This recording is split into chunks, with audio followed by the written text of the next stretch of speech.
La génération Z marocaine dénonce les injustices sociales, la crise de l'éducation et la défaillance du système de santé. Depuis fin septembre 2025, le Maroc est secoué par une vague de protestations menées par des jeunes, dénonçant les inégalités sociales et le manque de services publics, notamment en santé et en éducation.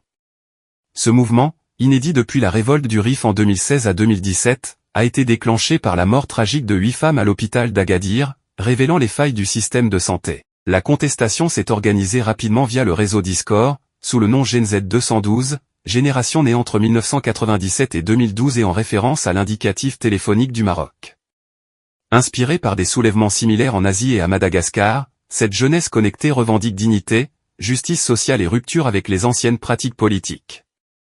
Malgré leur colère, les jeunes manifestants respectent la monarchie, qu'ils considèrent comme une institution sacrée.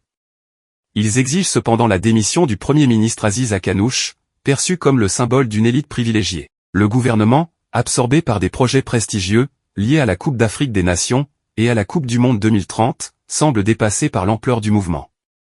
Les investissements dans les infrastructures sportives sont vivement critiqués, les jeunes réclamant des écoles et des hôpitaux, plutôt que des stades. Cette mobilisation met en lumière l'échec des politiques publiques annoncées depuis 2005, notamment l'Initiative nationale pour le développement humain. Elle révèle un modèle économique basé sur la rente et les privilèges, creusant les inégalités au profit d'une minorité. Face à cette crise, le Maroc devra faire preuve de courage politique et économique, pour répondre aux attentes d'une jeunesse qui ne se contente plus de promesses.